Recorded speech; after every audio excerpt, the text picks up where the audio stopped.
তো আজি আমি ডিসকাস কৰিম এটা ইম্পৰ্টেণ্ট টপিক, সেইটো হৈছে ইলেক্ট্ৰিক ফ্লাক্স। তো ইলেক্ট্ৰিক ফ্লাক্স বুলি কোৱাৰ আগতে আমি জানিব লাগিব যে ফ্লাক্স মানে কি হয়।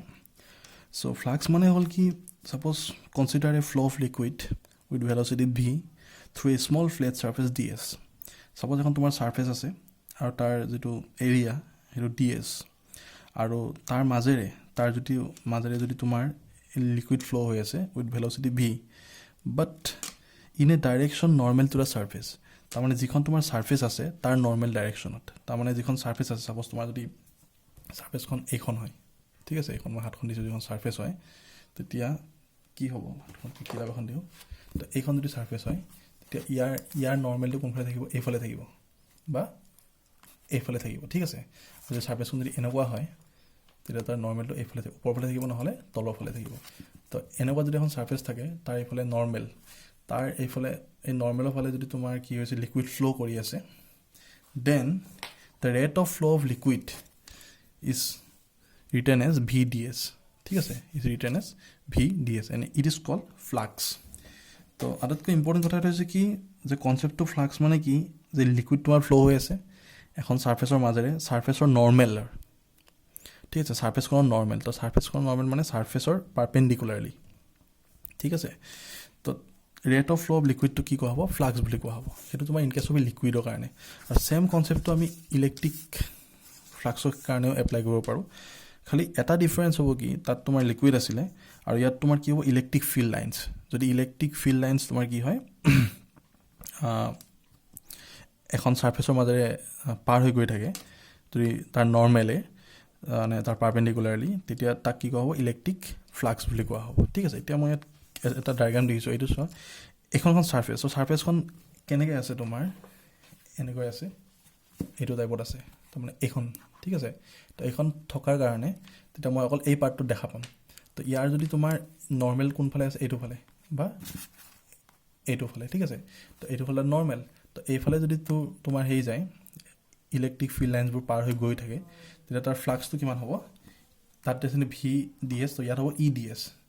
ঠিক আছে, ই ডেল এছ, অ'কে। তো del S is the area of the surface, ঠিক আছে। চ' স্মল এলিমেণ্ট লৈ আছে তাৰ যিটো এৰিয়া, তেতিয়াহ'লে ই ডি এছ হ'ব। তো যদি তোমাৰ ইলেক্ট্ৰিক ফিল্ড লাইন্সবোৰ নৰ্মেলি মানে পাৰ হৈ যায় ছাৰ্ফেচৰ মাজেৰে, ঠিক আছে। কিন্তু যদি ইলেক্ট্ৰিক ফিল্ড লাইন্সবোৰ নৰ্মেলি নগৈ যিটো ইলেক্ট্ৰিক ফিল্ড লাইন্স, সেইবোৰে যদি তোমাৰ ছাৰ্ফেচখনৰ লগত এটা মানে যিটো ছাৰ্ফেচৰ যিটো পাৰপেণ্ডিকুলাৰ কম্পনেণ্ট বা ছাৰ্ফেচৰ যিটো নৰ্মেল, তাৰ লগত যদি এটা এংগল কৰে থিটা, তাৰ লগত যদি এটা এংগল থিটা কৰে, তেতিয়া তোমাৰ flux phi equal to E D S লিখিব নোৱাৰি। তেতিয়া তাৰ যিটো তোমাৰ ইলেক্ট্ৰিক ফিল্ড লাইন্সৰ যিটো পাৰপেণ্ডিকুলাৰ কম্পনেণ্ট কিমান হ'ব, সেইটো হ'ব, ঠিক আছে, ই কছ থিটা, ই কছ থিটা হ'ব। তো সেইকাৰণে তেতিয়া ফ্লাক্সটো কিমান হ'ব, ই ডেল এছ কছ থিটা আহিব। তো যদি তোমাৰ ইলেক্ট্ৰিক ফিল্ড লাইন্সবোৰ ছাৰ্ফেচৰ একদম নৰ্মেলি পাৰ হৈ নাযায়, যদি এটা ছাৰ্ফেচৰ যিটো নৰ্মেল তাৰ লগত যদি এটা পাৰ্টিকুলাৰ এংগল কৰি কেনে সিহঁতে পাৰ হৈ যায়, then flux can be written as E del S cos theta, okay. So' E del S cos থিটাক যদি in terms of dot product কেনেকৈ লিখিব পাৰি, E vector dot del S vector, okay. So' এইটো ইম্পৰ্টেণ্ট। এতিয়া কথাটো হৈছে del S vector. So' del S vector মানে কি, এৰিয়া এলিমেণ্টৰ যিটো ভেক্টৰ হয়। তো এৰিয়া এলিমেণ্টৰ ভেক্টৰটো সদায় এটা ছাৰ্ফেচৰ পাৰপেণ্ডিকুলাৰলি থাকে। তাৰমানে ছাৰ্ফেচখন যদি তোমাৰ এনেকৈ আছে, তো এৰিয়া এলিমেণ্টটো কোনফালে থাকিব, এইফালে, ইয়াৰ পাৰপেণ্ডিকুলাৰলি। আৰু যদি ছাৰ্ফেচখন এনেকৈ আছে, ঠিক আছে, তো তাৰ কোনফালে থাকিব, এইফালে থাকিব বা এইফালে থাকিব, পাৰপেণ্ডিকুলাৰলি থাকিব, অ'কে। চ' এইটো হ'ল তোমাৰ ইলেক্ট্ৰিক ফ্লাক্সৰ কনচেপ্ট। আৰু মেথমেটিকেলি আমি চাওঁ, এই ফৰ্মুলাটো মেথমেটিকেলি আমি প্ৰুভ কৰি চাওঁ, বা মেথমেটিকেলি আমি চাওঁ কেনেকৈ হ'ব পাৰে। এতিয়া ছাপ'জ আমি কি লৈছোঁ, এনেকুৱা এখন ছাৰ্ফেচ লৈছোঁ,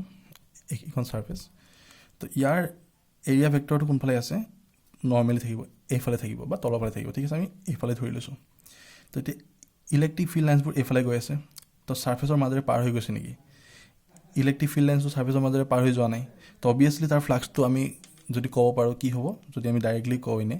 মানে অবজাৰ্ভ কৰি কিনে, তো ফ্লাক্সটো অবভিয়াছলি জিৰ' হ'ব। এতিয়া মেথমেটিকেলি চাওঁ, তো মেথমেটিকেল ফৰ্মুলাটো কি আছিলে আমাৰ, ই del S cos theta, okay. নাও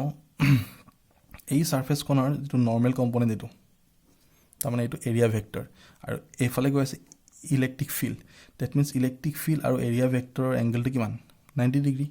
চ' ইয়াত যদি কছ 90 বহাই দিওঁ তেতিয়া ফ্লাক্স কিমান পাম 0 পাম ঠিক আছে তো মেথমেটিকেলি এইটো কি হৈ গ'ল তোমাৰ প্ৰুফ হৈ গ'ল ঠিক আছে এতিয়া এটা পাৰ্টিকুলাৰ যদি ডাইৰেকশ্যনত গৈ থাকে দেন অবভিয়াছলি ই ডেল এছ কছ থিটা হয় যিটো জেনেৰেল ফৰ্মুলা এইটো আমি কৈছোঁ চাপ'জ ছাৰ্ফেচখন এনেকৈ আছে তাৰমানে আমি সেই পাৰ্টটো দেখা পোৱা নাই যিটো অলৰেডি ডিছকাছ কৰিছোঁ এনেকৈ আছে ঠিক আছে তাৰমানে এইটো ফালে আছে এনেকৈ আছে ঠিক আছে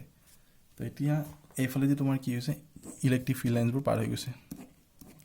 তো ছাৰ্ফেচখনৰ নৰ্মেল কম্পনেণ্ট কোনফালে থাকিব এইফালে থাকিব ইলেক্ট্ৰিক ফিল্ড লাইনছ ভেক্টৰবিলাক এইটো থাকিব তো অবভিয়াছলি যিটো ছাৰ্ফেচৰ নৰ্মেল কম্পনেণ্ট তাক কোৱা হয় এৰিয়া ভেক্টৰ তো এৰিয়া ভেক্টৰ আৰু ইলেক্ট্ৰিক ফিল্ডৰ যিটো এংগেল সেইটো কিমান হ'ব 0 ডিগ্ৰী তো ফ্লাক্সটো অবভিয়াছলি থাকিব কাৰণ ছাৰ্ফেচৰ মাজেৰে পাৰ হৈ গৈছে তাত কিমান হ'ব তোমাৰ যদি 0 ডিগ্ৰী হয় then phi equal to E del S ঠিক আছে so' this is the concept of electric flux এতিয়া if you want to calculate the total flux through a given surface যদি এখন surface দিয়া থাকে তাৰ যদি total flux ওলাব লাগে first we have to divide the surface into small element মানে সেই সাৰফেচটোক আমি বহুত সৰু সৰু এলিমেণ্টত ভাগ কৰি ল'ম আৰু তাৰ ইণ্ডিভিজুৱেল আমি ফ্লাক্স কেলকুলেট কৰিম ঠিক আছে and then we have to add all the flux together and finally will get the total flux of the surface এইটো summation of E D L S দিয়া আছে যদি এখন ছাৰ্ফেচ থাকে তাক যদি আমি সৰু সৰু এলিমেণ্টত ভাগ কৰি লওঁ আৰু সেই এলিমেণ্টবিলাকৰ যদি আমি ফ্লাক্স ওলাওঁ আৰু গোটেইখিনি যদি প্লাছ কৰোঁ তেতিয়া এইটো পাম আৰু যদি ডেল এছটো যদি বহুত বেছি সৰু হয় ডেল এছটো যদি টেন্স টু 0 হয় then obviously we have to use the integration sign